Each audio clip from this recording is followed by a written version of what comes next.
हमने पिछले लेक्चर में देखा गुरु और शिष्य के संबंध में, गुरु दीक्षा के बारे में।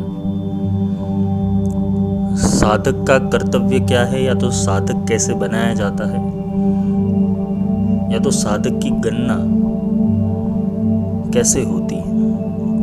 ये पिछले लेक्चर में हमने थोड़ा संक्षिप्त में देखा था। गुरु वो तत्व है जिससे पूरा ब्रह्मांड जुड़ा हुआ है। ब्रह्मांड की सारी शक्तियाँ, सारी सिद्धियाँ, सारे देवी देवता, महाविद्या वो गुरु तत्व में ही व्याप्त है। जो सच्चा गुरु होगा, जो ब्रह्मनिष्ठ होगा, वो ब्रह्मनिष्ठ गुरु ब्रह्म की ओर ले जाएगा।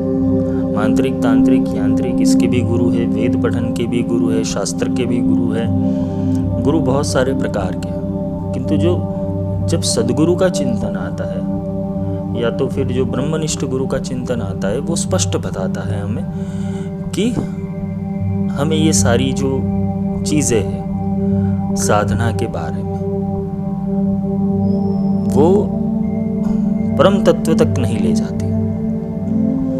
हम कोई भी साधना करते हैं, वो हम अपेक्षित साधना करते हैं, सारी कुछ अपेक्षा से कर रहे हैं, अपेक्षा सह कर रहे हैं। भगवती से किसी को प्रेम नहीं, ना महाविद्याओं से प्रेम है, ना ही वो परम तत्व से प्रेम है। ये खोजी की यात्रा है। शिष्य बनना ये खोजी की यात्रा है। तुम खोजी होगे, जिज्ञासु होगे, तुम्हारे अंदर वो परमात्मा को प्राप्त करने की विवेक बुद्धि होगी, तभी जाके तुम्हारे जीवन में वो ब्रह्मनिष्ठ गुरु का आगमन होगा। तुम्हारी पात्रता होनी चाहिए। तुम अगर पात्रवान बन रहे हो, या तो तुम्हारे कुछ पिछले जन्मों के कुछ कर्म है, प्रारब्ध कर्म है, संचित कर्म है, जो साधना से जुड़े हुए हैं, जो ब्रह्म से जुड़े हुए हैं, तो समझ लेना कि इस जन्म में भी अवेकिंग होगा। कुछ साधकों के जीवन के अंदर अचानक परिवर्तन आते हैं। वो परिवर्तन ऐसे आ जाते हैं कि उनको सारी सिद्धियां अनायास सिद्ध हो जाती है, बस उसका ताला खोला जाता है। वो ब्रह्मनिष्ठ गुरु मिलता है, उसकी सारी सिद्धियों का ताला खोल देता है जो उसने प्राप्त की है। कुछ साधकों को देर लगती है क्योंकि उनकी शुरुआत हुई है, भगवान ने हर किसी को बुद्धि तो समान ही दी है, किंतु वो बुद्धि से कैसे कर्म किया जाए, कैसे विचार पैदा किए जाए, किस और उसको मोड़ा जाए, वो सीखना बहुत अत्यंत आवश्यक है। अर्जुन और दुर्योधन दोनों ही द्रोण के पास विद्या सीख रहे थे, अश्वत्थामा भी। सब लोगों ने उनके पास विद्या सीखी, किंतु धनुर्धर केवल और केवल अर्जुन बना। तो इसके पीछे का रहस्य है कि साधना, तुम कितने सूक्ष्म में जाते हो, तुम्हारा तर्क और तुम्हारा अभ्यास क्या गुरुवाणी, गुरुवाक्य के उस अवस्था तक पहुंचता है कि नहीं, वो तत्व को तुम पी पाते हो कि नहीं। साधना एक जीवन है अगर देखने जाए तो। जैसे तुम अपने रोजमर्रा की जिंदगी के अंदर जो नियमों का पालन कर रहे हो, वो साधना के नियम नहीं है। साधना के नियम कुछ अलग होते हैं। गृहस्थ के नियम अलग होते हैं, संन्यास्त के नियम अलग होते हैं। ये गृहस्थ और संन्यास्त की बात नहीं है, यहाँ पर बात है वो तत्व की खोज की, वो ब्रह्म की खोज की। जाग्या जाम्या सागर ब्रह्म का बीच प्यासा मरे संसार। तुम्हारे चारों ओर वो कोलाहल चल ही रहा है, वो ब्रह्म का, वो अणु अणु में व्याप्त वो ऊर्जा तुम्हारे आसपास ही है। तुम्हारे अंदर भी वही है, बाहर भी वही है, बस वो दृष्टि नहीं मिलती कि उसे देख कैसे पाए, उसे समझ कैसे पाए, उससे जुड़ कैसे पाए। वो जोड़ने का काम वो गुरु का होता है। ये जोड़ने की क्रिया को ही योग कहते हैं। योग योग का फैसिनेशन अभी हो गया कि आसन, प्राणायाम, हीलिंग, ये सब योग की प्रक्रिया हो गई। योग का अर्थ है जुड़ना। आसन से तुम्हें परमात्मा नहीं मिलेगा, ये तो शारीरिक और बाह्य हठ योग की क्रिया है। सूर्य नमस्कार से सूर्य का तेज तुम्हारे भीतर प्रकट नहीं होगा, एक शरीर की कसरत है।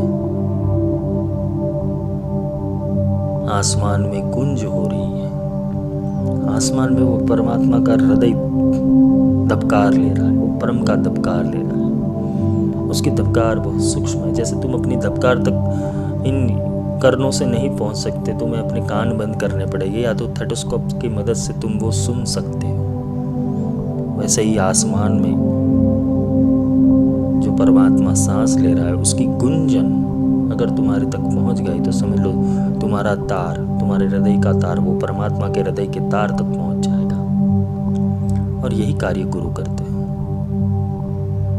गुरु सारी भ्रमणाओं को, सारे अंधविश्वासों को, सारी भ्रांतियों को दूर कर देते हैं, क्योंकि गुरु का काम बड़ा होता है, क्योंकि संशय काटना जरूरी है।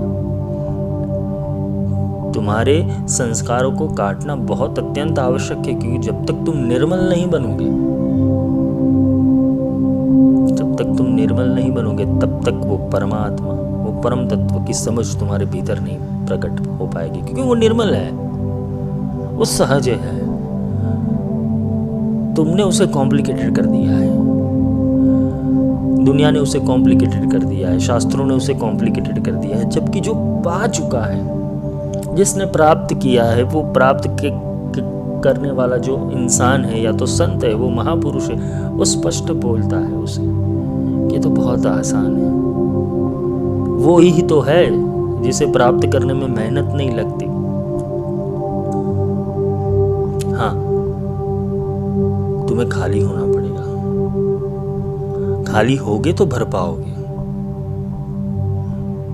क्योंकि संस्कारों का कार्य क्या है कि वो तुम्हारे डीएनए के अंदर, तुम्हारे प्रारब्ध कर्म के अंदर, तुम्हारी कुंडलिनी के भीतर, कुंडलिनी के स्तर के ऊपर ये सारे संस्कार पड़े हुए हैं, जो ही एक मन का अस्तित्व बनाता है, और वही मन एक प्रोग्राम के तहत इस जगत के अंदर कार्य करता है। किसी ने बोला कि बगलामुखी ऐसी है, किसी ने बोला श्री विद्या ऐसी है, किसी ने बोला काली की उपासना इस मार्ग से की जाए। ये प्रोग्राम तो है और तो कुछ नहीं, सहजता नहीं है, एक कॉम्प्लिकेशन है। और कॉम्प्लिकेशन में होता क्या है, तुम एक कॉम्प्लिकेशन के ऊपर दूसरा कॉम्प्लिकेशन, दूसरे कॉम्प्लिकेशन, तीसरा कॉम्प्लिकेशन, ये तुम्हारी एक फिक्स प्रोग्रामिंग हो जाती है। भाग्य में जितना लिखा है उतना ही मिलेगा, इतना भी है। और दूसरी बात यह है कि समय से पहले और कर्म से ज्यादा, भाग्य से ज्यादा ना किसी को मिला है, ना किसी को मिलेगा। गीता का सिद्धांत है ये। पुरुषार्थ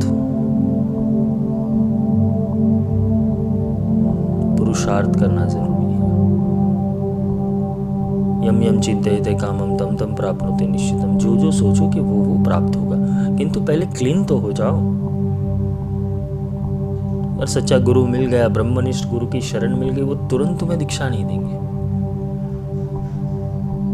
रुक जाओ, ठहर जाओ, पहले तुम मेरा पूर्ण परिचय ले लो, मैं तुम्हारा पूर्ण परिचय ले लेता हूं। तुम संतोष प्राप्त करते हो मेरे ज्ञान से, तो ही मैं जाके आगे दीक्षा दूंगा। दीक्षा का मार्ग वो जन्म जन्मों का मार्ग है, क्योंकि एक दिया जलाना, वो घर में घर दिखलाई दे सुगुरु चतुर सुजान, वो तुम्हारे भीतर दिया प्रगटाएंगे, क्योंकि तुम्हें वो ब्रह्म की मूर्ति बनानी है, वो परमात्मा की तुम्हारे भीतर मूर्ति बनानी है, वो देवता तुम्हारे भीतर प्रकट करने हैं। तो ये आसान कार्य तो है नहीं, किंतु आसान तभी जाके संभव है जब तुम शरणागत और समर्पित हो जाते हो। मेरा मुझ में कुछ नहीं, जो कुछ है सो तेरा, तेरा तुझको सौंप के क्या लागे है मेरा। अगर ये भावना प्रकट हो जाती है गुरु के पास, गुरु के प्रति, तो गुरु तो न्यौछावर करने ही बैठे हैं। गुरु को देह से कोई लेना देना नहीं है। ना देह संलग्न चीजों से लेना देना है। गुरु आविष्कार करते हैं। जैसे सांदीपनि ने कृष्ण के भीतर आविष्कार किया वो नारायण तत्व का, वैसे ही विश्वामित्र ने और वशिष्ठ ने राम के भीतर वो नारायण तत्व का आविष्कार किया। तो ये गुण, ये कला, ये शक्ति, ये ऊर्जा, ये सबके लिए बनी है और सबके लिए समान भी है, सिर्फ उसे तुम पहचानते नहीं। उसके पास जाया कैसे जाता है वो नहीं आता है। महाविद्याओं के पास प्रार्थना कैसे की जाती है वो नहीं आता है। ध्यान कैसे लगाया जाता है वो नहीं आता है। मंत्र कैसे किया जाता है वो नहीं आता है। क्या मांगना चाहिए क्या नहीं मांगना चाहिए इसका विवेक नहीं है। गुरु के पास भी जाते हो, गुरु को कहते हो मेरी तकलीफ दूर कर दो, गुरु क्या करेंगे उसके अंदर? तकलीफ तुम्हारी है, कर्म तुम्हारे, तुम्हें कर्मों को सुधारना पड़ेगा, अपने आप सब कुछ सेटल हो जाएगा। गुरु ज्ञान देंगे, गुरु रास्ता देंगे, गुरु पथदर्शक है। गुरु तुम्हारे कर्मों को धोने वाला नहीं है, तुम्हारे संस्कारों को अपने भीतर समाहित करने वाला नहीं है कि उसको भी जवाब देना पड़ता है। ये खुद चलने का रास्ता है, ये खुद के पुरुषार्थ का रास्ता है। हाँ, गुरु शक्ति संचित जरूर करते हैं, किंतु वो शक्ति का बीज तुम्हारे भीतर तुम्हें प्रकट करना पड़ेगा अपने यम, नियम, आसन और विवेक से। ये जटिलता है, आज की युग की जटिलता है। लोग गुरु के पास इसीलिए जाते हैं कि उन्हें सिद्धि चाहिए, शक्ति चाहिए। सिद्धियां तुम्हारे भीतर ही पड़ी हुई है, शक्तियां तुम्हारे भीतर ही पड़ी हुई है। तुम खोज लगा रहे हो, सिर्फ तुम्हें खोजना नहीं आता, तुम्हें डुबकी लगानी नहीं आती। डुबकी लगाना सिर्फ वो गुरु सिखाते हैं। जो ब्रह्मनिष्ठ गुरु होगा वो सिद्धियों के मार्ग पे नहीं ले जाएगा कतई, क्योंकि उसका कार्य सिर्फ और सिर्फ तुम्हें सिद्ध करना है, ना कि सिद्धियां तुम्हारे पास आनी चाहिए। तुम सिर्फ सिद्ध हो जाओ, अपने आप सब आकर्षण से हो जाएगा।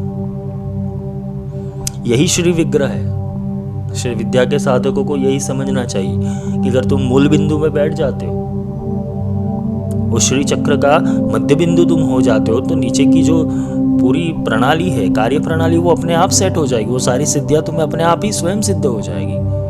फिर तुम जाके बाराही करोगे, श्यामला करोगे, मातंगी करोगे। तुम बिंदु पे तो आओ, सेंटर में तो आओ। वो ब्रह्मांड के मध्य बिंदु के अंदर तुम अगर पहुंच गए तो अपने आप सब कुछ हो जाएगा। वही तो गुरु तत्व है, वो मध्य बिंदु और कुछ नहीं, गुरु तत्व है। तुम गुरु की, क्योंकि गुरु साकार है, साकार से साकार का मेल होना चाहिए। तुम निराकार को समझ नहीं हो, निराकार वो साकार में आके ही तुम्हें समझाता है। वो वाणी, वो परावाणी, वो वैखरी वाणी, वो मध्यमा वाणी, वो पश्यंती वाणी, वो तुम्हारे भीतर प्रकट सिर्फ और सिर्फ गुरु कर सकते हैं।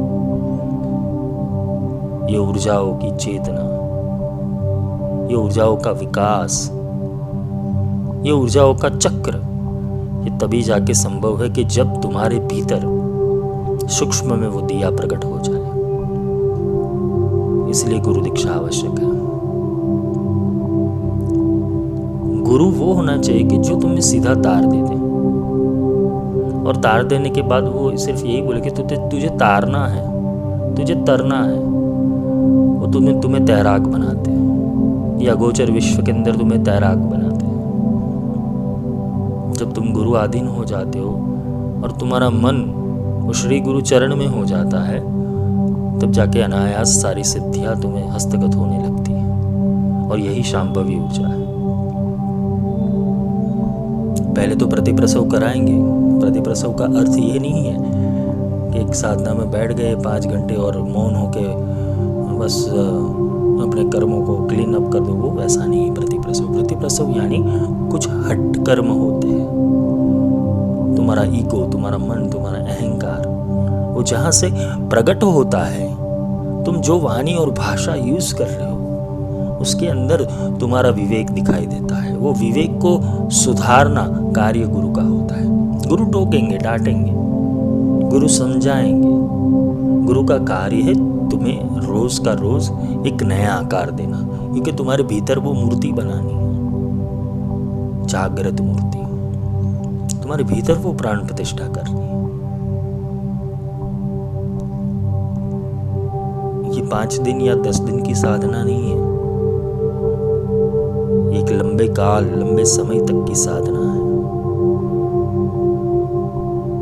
और जब तुम पूर्ण हो जाते हो तभी जाके पूर्णाभिषेक किया जाता है। पूर्णाभिषेक तभी होगा कि जब गुरु के भीतर का तत्व और तुम्हारे के भीतर का तत्व समान रूप से एक साथ आ जाए। फिर वो गुरु अपनी सारी कलाएं, सारी सिद्धियां, सारी ऊर्जाएं कॉपी पेस्ट कर देते हैं। तुम 1-2 सिद्धियों के पीछे क्यों पड़ते हो? सारी सिद्धियां तुम्हारी हैं। एक रूप हो जाओ, एक रूप हो जाओ। ध्यान करने योग्य सिर्फ गुरु मूर्ति है, ज्ञान मूलम गुरु मूर्ति। इसलिए सारी विद्याओं के अंदर प्रथम गुरु पूज्य है। तुम्हारा गुरु कौन सा है वो तुम्हारा चयन है। क्या गुरु तुम्हारे संशय काटते हैं? क्या गुरु वो तुम्हें तत्ववाद से, तत्व के अर्थ से तुम्हारे विवेक का जागृतिकरण करते हैं? क्या तुम्हारी नकारात्मकता दूर करने का उनके पास ऐसी शक्ति है? क्या तुम्हारे संशय वो काट सकते हैं? क्या दुविधा में से तुम्हें बाहर निकाल सकते हैं? क्या वो तुम्हारे विषाद योग को समाप्त कर सकते हैं? तो गुरु कार्य का है। जिसको मंत्र के रहस्य भी नहीं पता है, ऐसे गुरु जो एक क्रय विक्रय की प्रक्रिया के अंदर महाविद्याओं के मंत्र दे देते हैं, फिर उनका मतलब भी उनको नहीं समझाते। तो ये दुर्दशा है। क्योंकि आज के साधक भी ऐसे, आज की पीढ़ी भी ऐसी है जिसको ज्ञान अर्जित करना नहीं है। इनको सिर्फ और सिर्फ सिद्धि चाहिए, कुछ मेरा काम हो जाए। सिद्धियों के भीतर भी तुम्हारी ऊर्जा ही कार्य करेगी। सिद्धि तो एक सिर्फ कला है। एक निपुण कला को ही सिद्धि बोला गया है। किसी चीज को सिद्ध करने का अर्थ है वो समय को लगातार पुरुषार्थ से अपने वश कर देना, उसकी सारी ऊर्जाओं को समझ लेना। बगलामुखी के कुछ सिद्ध साधक है या तो श्री विद्या के कुछ सिद्ध साधक मिलते हैं मुझे बताते हैं कि मैंने बगलामुखी क्या सिद्धिकरण कर दिया है, मैंने श्री विद्या का सिद्धिकरण कर लिया है, मैंने ये लेवल की साधना कर ली है। मुझे हंसी आती है इन लोगों के ऊपर। क्यों? क्योंकि अगर बगलामुखी सिद्ध हो जाती तो तू बोलता ही नहीं कि मुझे सिद्ध हो गई है।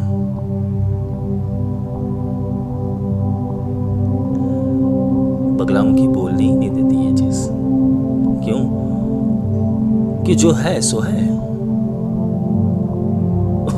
उसको किसी चीज का प्रदर्शन करना अच्छा नहीं लगता। आकाश है तो है, वायु है तो है, जल है तो है, अग्नि है तो है, सिद्धि है तो है। सिद्धि कभी भी प्रदर्शन के लिए नहीं बनी हुई है। और जो सिद्धियों का प्रदर्शन करता है वो समझ लेना वो जादूगर का खेल खेलता है। सिद्धियां आध्यात्मिक मार्ग के अंदर वो तुम्हें उन्नत करती है। तो गुरु है, गुरु के काफी सारे प्रकार हैं। आजकल स्वयंभू गुरुओं की बहुत मारामारी चल रही है। खुद को गुरु बोल देते हो, खुद गुरु बन जाते। और ऐसे गुरु के कारण ही भारत देश का जो आध्यात्मिक अभ्यास है वो अधूरा रह जाता है। जो साधक है वो अधूरे रह जाते हैं। सब लोग भटक रहे हैं। आज इस शिविर में तो कल उस शिविर में। आज शिव योग कर लिया, कल श्री विद्या कर ली, परसों बगलामुखी कर ली, फिर काली कर ली, फिर होगा क्या?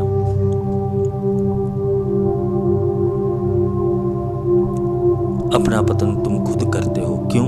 क्योंकि तुम्हें ज्ञान नहीं है। और जो प्रबुद्ध होगा, जो बुद्ध होगा, जो प्रबुद्ध होगा, वो तुम्हें एक ही रास्ता देगा, इसके ऊपर चल। और जो तुम चलने ही लगे तो समझ लेना, अगर एक बार चलना शुरू कर दिया तो मंजिल भी जल्दी ही मिल जाएगी। कि तुम चलना सीखो। चला कैसे जाता है वो कोई नहीं सिखाता। मंत्र करना है, मंत्र कैसे किया जाता है वो नहीं सिखाया जाता। मंत्र करना है, उसमें भाव कौन सा लगाना है वो नहीं सिखाया जाता। ध्यान मंत्र करते हो, ध्यान में कौन सा ध्यान करोगे? तुम एक चित्र का, एक परिकल्पनाओं का ध्यान कर रहे हो, किस चीज का ध्यान करोगे? शब्द बिना है सुरत आंधरी, कहाँ कहूं को जाए, द्वार न पावे शब्द का फिर भटका खाए। किस चीज के ऊपर तुम्हारा ध्यान टिकेगा? तुम तो कल्पनाओं में जी रहे हो। कल्पना करते हो आंखें बंद करके, शिव जी की कल्पना करते हो आंखें बंद करके, महाविद्या की कल्पना करते हो आंखें बंद करते हो, विष्णु जी की कल्पना करते हो। ये कल्पना है और क्या है?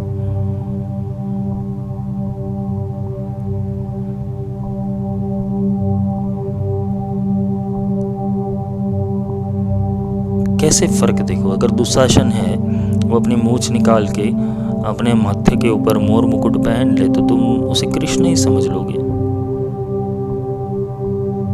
क्या कृष्ण वो है जिसे तुम समझ रहे हो, या जिसे तुम सोच रहे हो, जिसके भीतर तुम भाव लगा रहे हो? मैं मूर्ति पूजा का विरोधी नहीं हूं, क्योंकि मूर्ति पूजा प्रथम चरण है। मूर्ति पूजा क्यों है? कि मुझे इस जैसे बनना है, इसकी तरह बनना है, लेकिन उसकी तरह बनने के लिए उसके निराकार स्वरूप को जानना भी जरूरी है।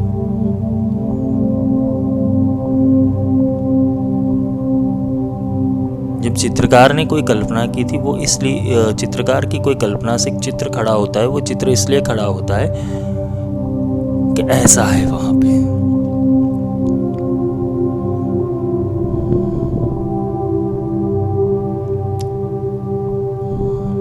शिव जी ने गले में नाग पहना है, त्रिशूल है, डमरू है, जटाएं है, त्रिनेत्र है, वागांबर पे विराजमान है, कैलाश पर्वत के निवासी है। तुम ऐसी कल्पना करके बैठ जाते हो। तुम एक दिन के लिए सर्प गले में पहनाया जाए, मजा आए फिर। तुम एक दिन के लिए बर्फ के अंदर वो गंगा धारण करके बैठा जाए, गंगा का फुवारा तुम्हारे माथे के ऊपर से चालू किया जाए, मजा आए फिर। बर्फ की शिला के ऊपर तुम बैठ के दिखाओ 10-15 मिनट, मजा आ जाएगा फिर।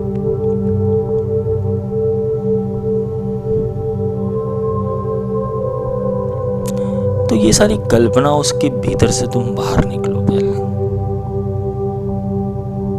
शब्द बिना है सुरत आंधरी, सुरत यानी ध्यान तुम्हारा। बिना शब्द ना उबरे केता करो उपाय, बिना शब्द नहीं उबरे केता करो उपाय। कितने भी उपाय कर ले, बिना शब्द नहीं उबरेगा। शब्द कौन सा? जिस शब्द से राम कृष्ण भय, वही शब्द बची लीजिए। जिस शब्द से अंड पिंड ब्रह्मांड बने, वही शब्द बची लीजिए। वो शब्द ब्रह्म, वो अक्षर ब्रह्म, वो नाद ब्रह्म, वो तुम्हारा ध्यान लगाता है। वो तुम्हारा चिंतन अगर करता है तो समझ लेना परमात्मा की दूरी बहुत नजदीक है। क्योंकि वो तो अरबों माइल, करोड़ों माइल तक उसकी चेतना व्याप्त है। वो भला तुम्हारे पास कैसे पहुंचेगा? तुम्हारे भीतर एक सेंसर है जिसे आत्मा कहते हैं। जब गुरु मिलता है तो ये शब्द ब्रह्म, ये अक्षर ब्रह्म, वो तुम्हें समझाते, दिखाते, या तो उसका अनुभव करवाते। वो दिखता तो है नहीं, समझाते और अनुभव करवाते।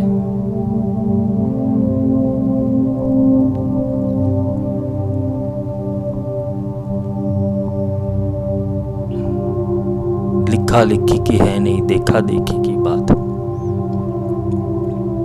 ये लिखने वाली बात नहीं है, देखने वाली बात है, अनुभव करने वाली बात है। महाविद्याओं की पीडीएफ, महाविद्याओं के शास्त्र, महाविद्याओं के मंत्र करने से कोई फायदा नहीं होगा। तुम्हें उसे समझना पड़ेगा, तुम्हें उसके भीतर उतरना पड़ेगा। तभी जाके तुम्हें उसे पूर्णत्व सिद्धि तक तुम पहुंच पाओगे। तो ये प्रबुद्ध ही कर सकता है, ये बुद्ध ही कर सकता है। वो तुम्हारे जीवन को पलट सकता है, तुम्हारे जीवन के संशय को काट सकता है।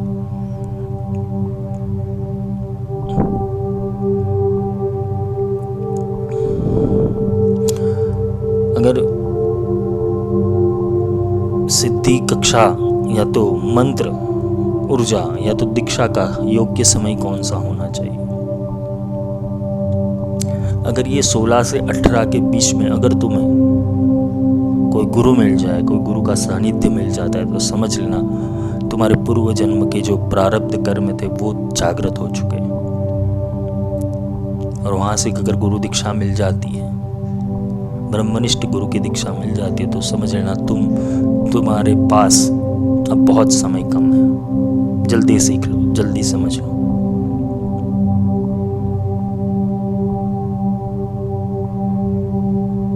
गुरु का कार्य रोज का होता है, एक दिन का नहीं होता।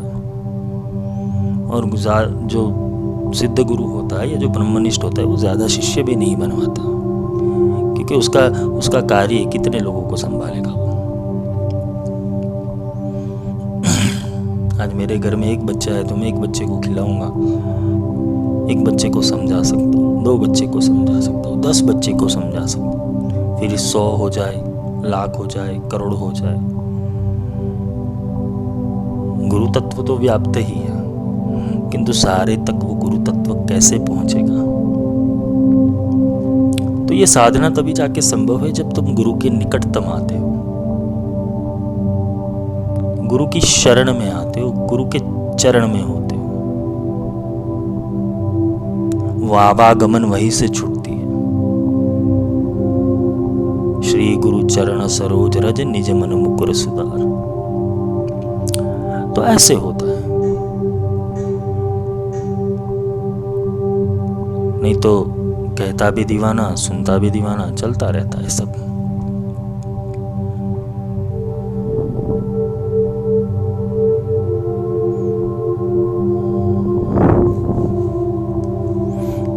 भारत देश में अगर देखने जाए तो बहुत सारे गुरु मिल जाएंगे, मांत्रिक, तांत्रिक, यांत्रिक, जिसके गुरुकुल होते, आश्रम होते, मठ होते, मंदिर होते, गिरजाघर होते, देरासर होते, मस्जिद में मिल जाते, गुरुद्वाराओं में मिल जाते, मड़ियों में मिल जाते।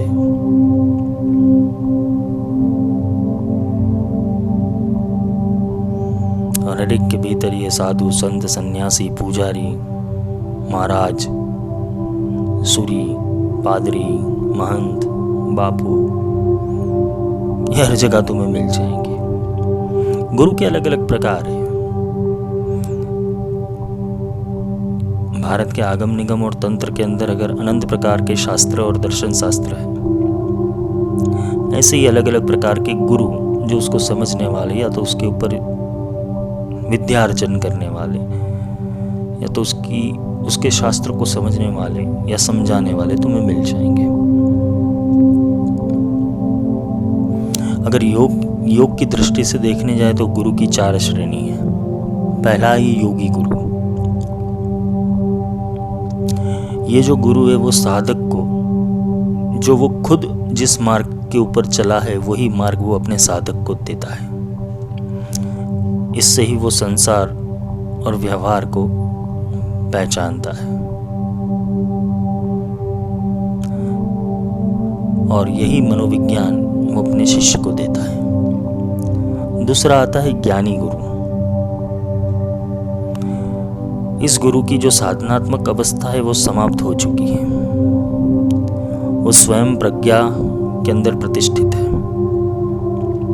वो शिष्य के विषाद योग को दूर करके ज्ञान योग की तरफ उसे ले जाता है, उसके भीतर वो क्षमता होती है। तीसरा आता है तांत्रिक गुरु।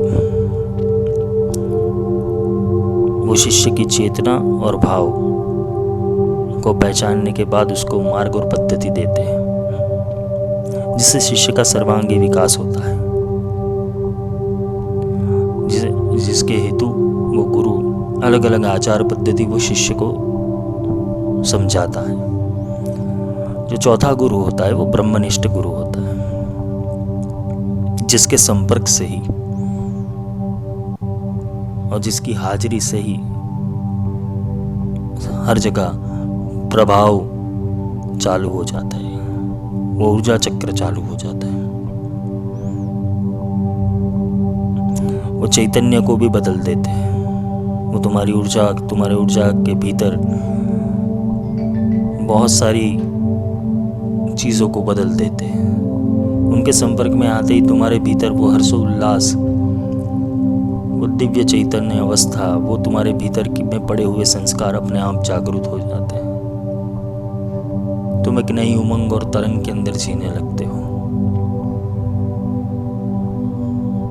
उनकी जो हाजिरी होती है वो वातावरण को और व्यक्ति को भी परिशुद्ध बना देती है।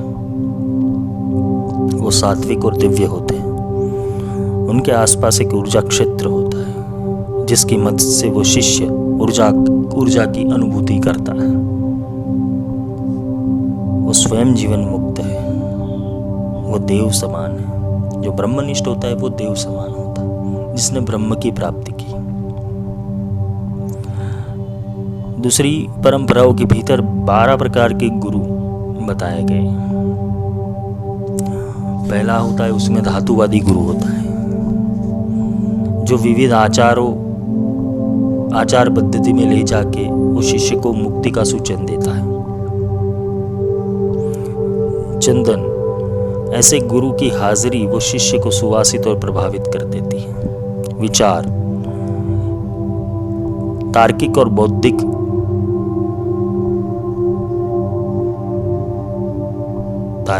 बौद्धिक बंधन जिसके भीतर पड़ा हुआ, ऐसे ज्ञान मार्गी शिष्यों के लिए ये विचारवादी गुरु रहते हैं। अनुग्रह, जिनकी कृपा और करुणा से और अनंत स्नेह से शिष्य की चेतना को वो बदल देते हैं। पारस गुरु, जिनके स्पर्श से ही वो शिष्य के भीतर की ऊर्जा प्रकट हो जाती है। कच्छप गुरु, ये गुरु होता है वो खुद से दूर रहे हुए शिष्य की चेतना भी बदल देते हैं। दूर बैठे हुए शिष्य को भी वो संवाद से या तो अपनी ऊर्जा से वो विद्या प्रकट करने के अंदर वो सक्षम होते हैं। चंद्र, ऐसे गुरु अपनी प्रज्ञा से और आचार की आभा से वो शिष्य के अंदर परिवर्तन लाते हैं। दर्पण गुरु, ऐसे गुरु शिष्य को अपना अस्तित्व और अपना स्वरूप उसका ज्ञान करवा देते हैं। छाया निधि, ये गुरु का जो आभा मंडल है, जो ऑरा है, वो प्रचंड प्रभावशाली और सात्विक होता है। उनकी छाया जहाँ जहाँ पड़ती है वहाँ सुख और समृद्धि और शांति की स्थापना हो जाती है। नाद निधि, गुरु शिष्य का साध, गुरु वो शिष्य को साध या अंतर्नाद वो सुनाते हैं, जिससे वो सुनते सुनते वो ऊपरी अवस्था में पहुंच जाते हैं। जैसे ध्रुव, प्रहलाद, द्रौपदी, क्रौंच पक्षी, ये सिद्ध गुरु है। ये शिष्य के मन के भीतर जो घटनाएं प्रकट होती है उसे वो सिद्ध कर देते हैं। सूर्यकांत, इस गुरु का प्रभाव सूर्य जितना प्रभावशाली रहता है, वो प्रतापी होता है। वो शिष्य को परिशुद्ध कर देते हैं।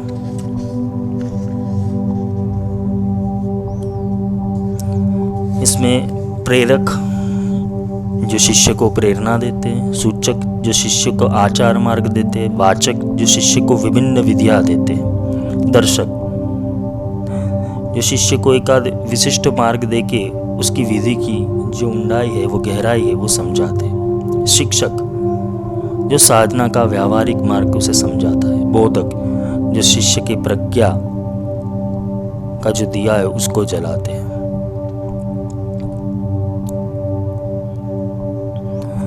तांत्रिक परंपरा के अनुसार 3 प्रकार के गुरु हैं। इसमें पहले मानव गुरु, जो जीवन संपर्क से तुम्हें मिलते हैं। दूसरे होते सिद्ध गुरु।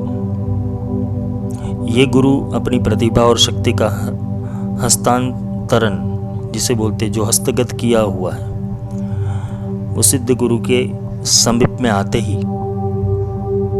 वो गुरु की प्रतिभा से वो आकर्षित होके वो गुरु की कुछ ऊर्जाएं उसे शिष्य प्राप्त करता है। और दिव्य गुरु, ये गुरु और शिष्य की अद्वैत अवस्था है। वो चैतन्य की एक भूमिका है, वो इसके भीतर वो अपने शिष्य को ले जाता है। निर्वाण तंत्र के अनुसार गुरु के 4 प्रकार है, जिसे गुरु, परम गुरु, परापर गुरु और परमेष्टि गुरु।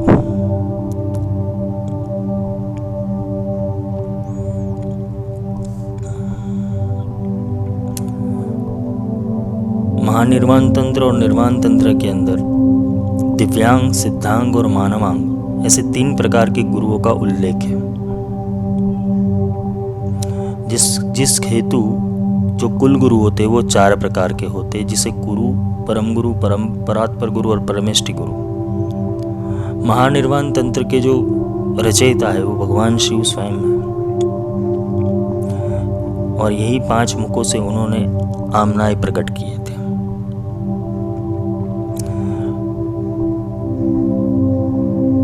शिष्य और गुरु वो परम के प्रतिनिधित्व का एक सेतु है। शिष्य की साधना और श्रद्धा का आधार गुरु है, और यही जो श्रद्धा और साधना का जो विषय है वो परीक्षण के बाद पता चलता है। पहले शिष्य होता है, उसकी जो जिज्ञासा है वो शांत करनी पड़ती है, उसके संशय को काटना पड़ता है, वो भी गुरु की परीक्षा लेता है। और गुरु होता है वो भी शिष्य की परीक्षा लेता है। ये दोनों एक दूसरे की परीक्षा करने के बाद तय करते हैं कि हमें आगे संबंध बढ़ाना है। ये गुरु परंपरा ऐसी होती है। जो शिष्य ज्यादा जिज्ञास होगा या ज्यादा तर्क वाला होगा, उसे गुरु विवेकवान बनाएंगे। पहले उसकी तर्क और जिज्ञासा को संतोषेंगे, फिर उसमें रही जो कमियां है उसे दूर करेंगे, और वो जब पूर्ण हो जाएगा तब उसके अंदर वो अपनी सारी ऊर्जाएं ट्रांसप्लांट करते हैं। और जो दूसरे शिष्य होते हैं, जो शरणागत होते हैं, जिसे तर्क और विवेक से कोई लेना देना नहीं है, जिसे ज्ञान से कोई लेना नहीं, वो परम भक्तिमय अवस्था में है, वो समर्पित है, तो उनके जैसे ही संस्कार कट जाते, वो एक गुरु वाक्य में जीना शुरू कर देते, तब भी गुरु अपना हाथ उसके मस्तक पर रख देते और सारी चेतना जागृत कर देते। तो ये 2 प्रकार से क्रिया होती, एक जिज्ञासा से होती है और एक समर्पण से होती है।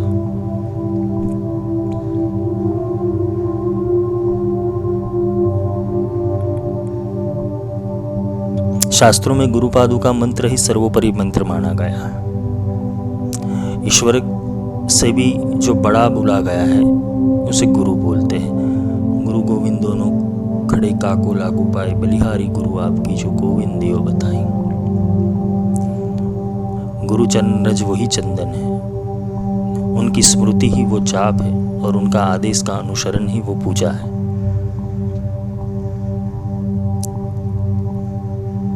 ये गुरु भक्ति योग के अंदर शिष्य को लाया जाता है कि तुम एक मनुष्य में रहने वाले देवता की पूजा तुम कैसे करते हो। अगर तुम वहां से ही हो जाते हो, फिर जाके वो दिव्य चेतना की पूजा में तुम्हें लाया जाता है। गुरु की पूजा करने का अर्थ है गुरु के जो वाक्य है उसको स्मरण रखना, उसके ऊपर चलना। गुरु जिस हिसाब से चलते हैं उस हिसाब से चलना, वो साधना का जो पथ है उसके ऊपर जो गुरु के नियम है उस हिसाब से चलना, वही गुरु पूजा है।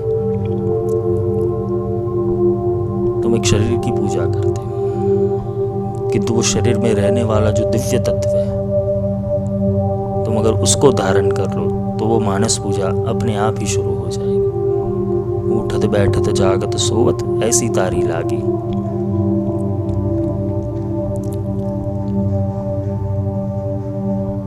ईश्वर जब मनुष्य के रूप में प्रकट होने की इच्छा करते हैं तब जाके वो गुरु का देह धारण करते हैं।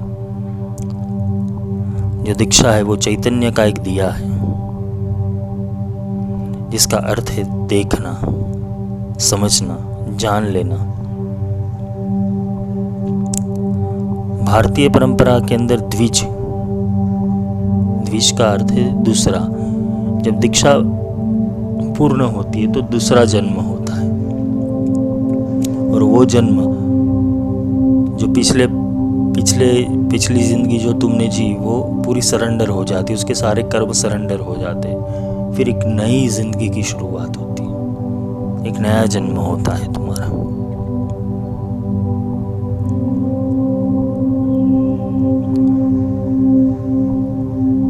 दूसरे यम नियम, उसकी सभ्यता, उसके संस्कार, उसका व्यवहार, वो गुरु मार्ग परंपरा के अनुसार वो कैसे चलना है वो गुरु सिखाते हैं, जिससे तुम एक नई दृष्टि तुम्हारे भीतर प्रकट होती है। साधक को एक नया जगत, एक नए पंख और एक नया आकाश मिल जाता है। यहाँ से गुरु और शिष्य के बीच आध्यात्मिक और दिव्यता का जो रिलेशन है वो शुरू होता है। ये समग्र घटना जो तुम्हारा भूतकाल है उसके ऊपर एक आवरण डाल देता है।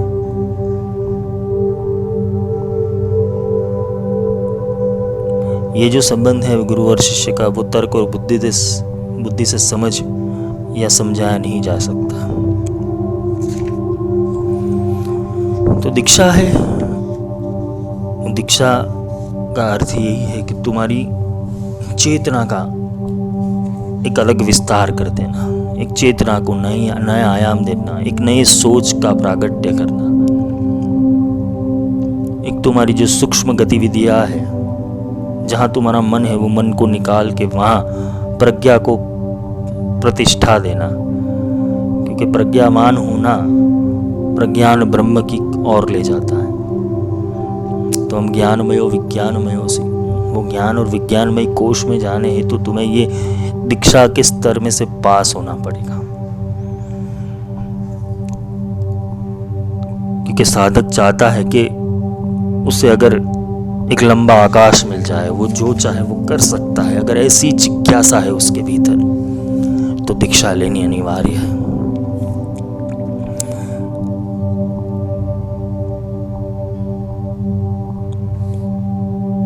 दीक्षा अलग अलग प्रकार से मिलती है, वो हम आगे के क्रम में लेंगे।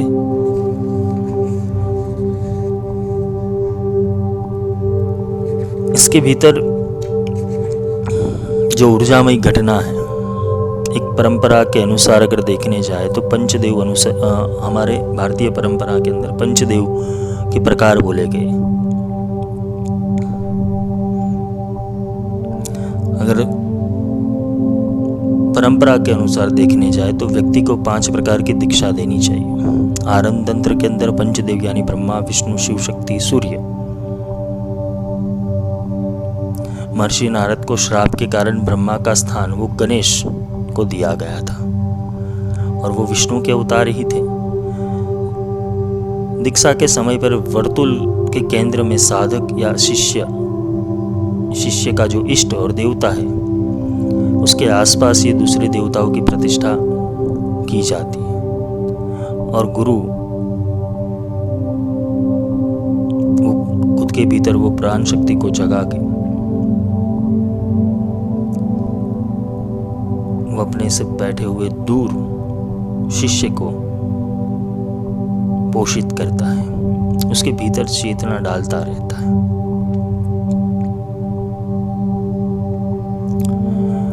इसके अगर देखने जाए तो परंपरा के अनुसार अभिषेक के जो प्रकार है, पूर्ण अभिषेक के वो 8 प्रकार के। जो शक्ताभिषेक है वो प्राथमिक परिचय है। फिर दूसरा आता है पूर्ण अभिषेक, जिसे पुरस्चरण अगर समाप्त हो जाता है। फिर क्रम दीक्षा अभिषेक, जिसमें आसम, यम, संकल्प, जनोई ऐसी सारी क्रियाएं होती। फिर आता है साम्राज्य अभिषेक, जहाँ पे अनेकों प्रकार की शिष्य की परीक्षाएं होती हैं। महासाम्राज्य अभिषेक, जहाँ जो परीक्षा होती है और भी ज़्यादा कठिन हो जाती है। योग दीक्षा अभिषेक, जो पंचांग योग है उस हिसाब से दी जाती है। पूर्ण दीक्षा अभिषेक, जो आखिरी अवस्था है। और विराज ग्रहणाभिषेक, इसके भीतर जो दीक्षित होता है वो खुद का श्राद्ध कर देता है और जनेऊ को त्याग कर देता है, और इसमें गुरु और शिष्य के संबंध भी समाप्त हो जाते हैं। तो यह बहुत दूर की अवस्था है।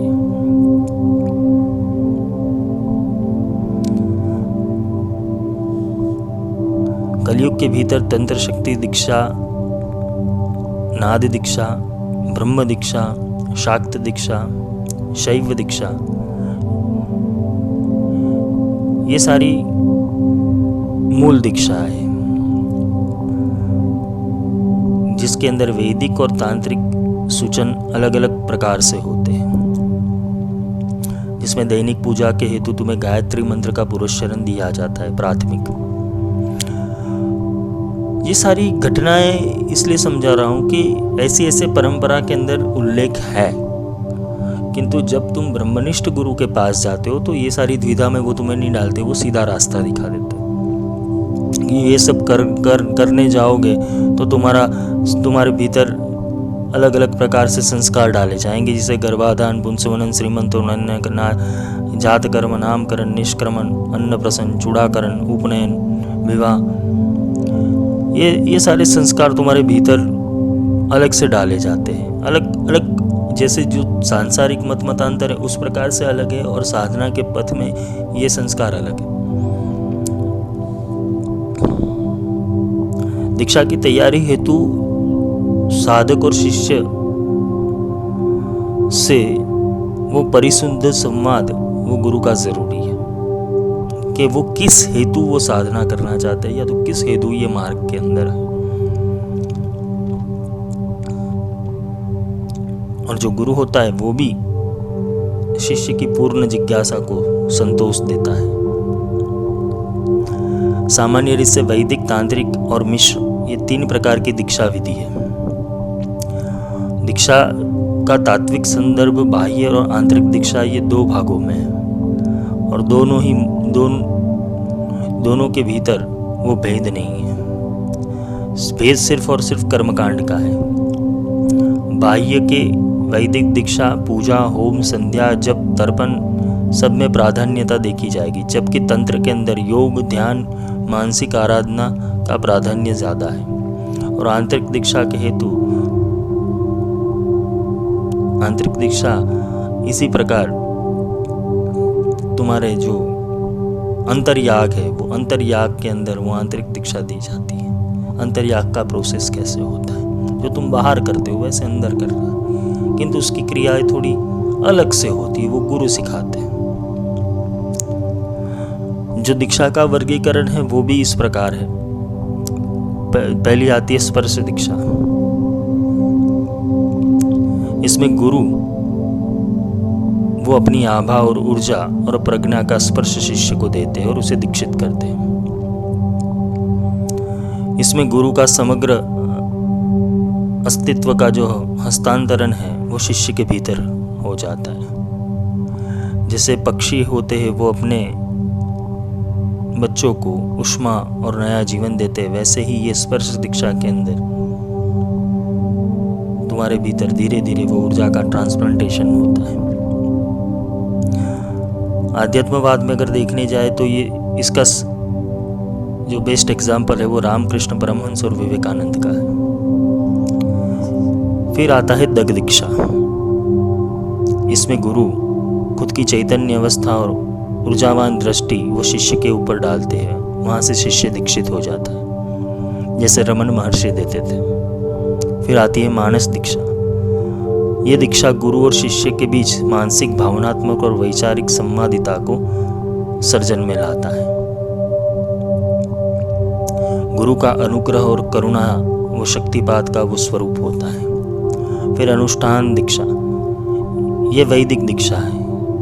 ये तंत्र के पहले वो वो दी जाती है। इसमें जो पशु भाव वाला साधक है इसे दी जाती है ये अनुष्ठान दीक्षा। जैसे पशु भाव वाला है जिसको बोलते हैं कि जिसका मन ही स्थिर नहीं, जिसके संस्कार जड़ हो चुके हैं, जिसको क्रियाओं में जाना है, जो क्रिया को ही समझता है, तो उसे पहले अनुष्ठान से शुरू किया जाता है कि वो बैठने लायक है कि नहीं, वो साधना कर सकता है कि नहीं, एक लंबे काल तक अपने आसन के ऊपर टिक सकता है कि नहीं, वो अपने मन के विचारों को रोक सकता है कि नहीं, या तो उसका ध्यान लगता है कि नहीं, वो ध्यान में वो शून्य में जा सकता है कि नहीं, उसके भीतर भाव प्रकट होते हैं कि नहीं। तो ये अनुष्ठान दीक्षा इसलिए हेतु से दी जाती है।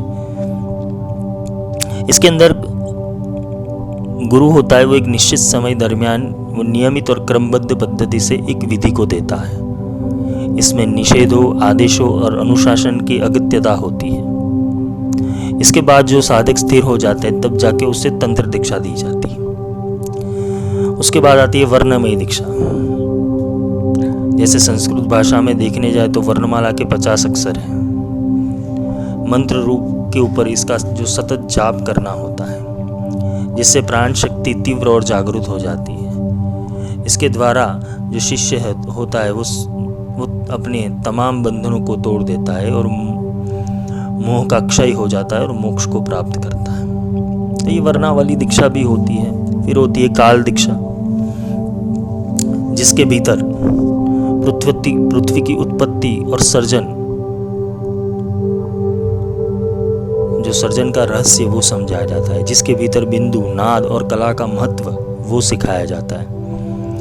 नाद और बिंदु एक दूसरे के पूरक है जबकि कला उसकी अभिव्यक्ति है। ये दीक्षा का जो वास्तविक स्वरूप है ये तीनों के साथ जुड़ा हुआ है। किससे? नाद, बिंदु और कला। इसके भीतर गुरु शिष्य के अंदर निवृत्ति, प्रतिष्ठा, विद्या, शांति और उसके पार की जो अवस्था है वो क्रमबद्ध रूप से जागरूक करता है। शिष्य के भीतर शिव तत्व का प्रतिष्ठान करता है और आखिर में वो नाद और बिंदु के ऊपर उसे पहुंचा देता है। इसके बाद आती है आणवी दीक्षा।